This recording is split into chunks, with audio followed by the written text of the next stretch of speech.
They tried to kill him right on the altar. The knife tore through his face, blood dripped onto the host. But instead of falling, he looked his assassin in the eye and forgave him. Who was this man? A priest? A prophet? No, a soul on fire. His name was Anthony Mary Claret, born in 1807 in a tiny Spanish village called Saint. He grew up poor, the son of a weaver, spending long hours at the loom, listening to the steady rhythm of thread and wood. But deep down, another rhythm beat louder, the call of God. He tried to run from it. He dreamed of wealth, of success, of peace. But peace never came. Every night he'd hear a whisper, "Anthony, I made you for more." One day that whisper became a fire. He left everything, his family, his trade, his comfort, and became a priest. And when he preached, the world stopped.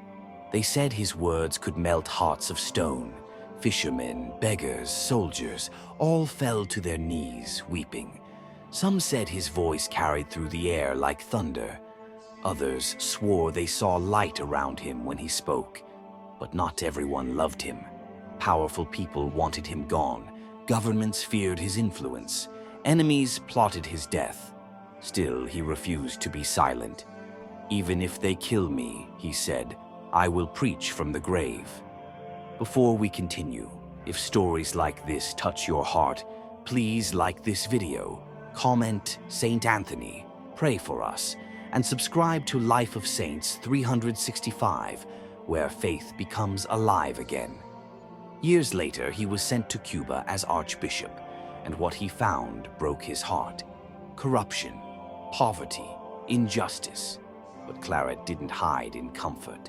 He walked through the slums barefoot, held the dying, fed the hungry, and fought for the forgotten. When revolution broke out, mobs burned churches, hunted priests. But he stayed, preaching mercy even when death was only a breath away. Then one day it happened. A man rushed toward him during Mass, a flash of metal, a cry, and the blade cut deep into his face. Blood poured. The crowd screamed, but Claret stood still. He touched his wound, looked at his attacker, and whispered, "I forgive you." Silence fell, and in that silence, everyone in the church began to weep. He survived that day because God wasn't finished with him. He went on to found the Claretians, a missionary order that still spreads the gospel today. Even in exile, hunted, betrayed, and dying of illness, his spirit never dimmed.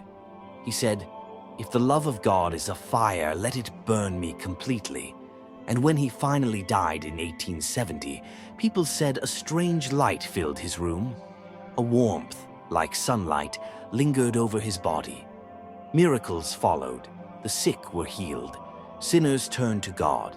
He was canonized a saint, Saint Anthony Mary Claret, patron of weavers, textile workers, and the Claretians. A man who proved that no blade, no bullet, no fear can silence a heart that burns for heaven.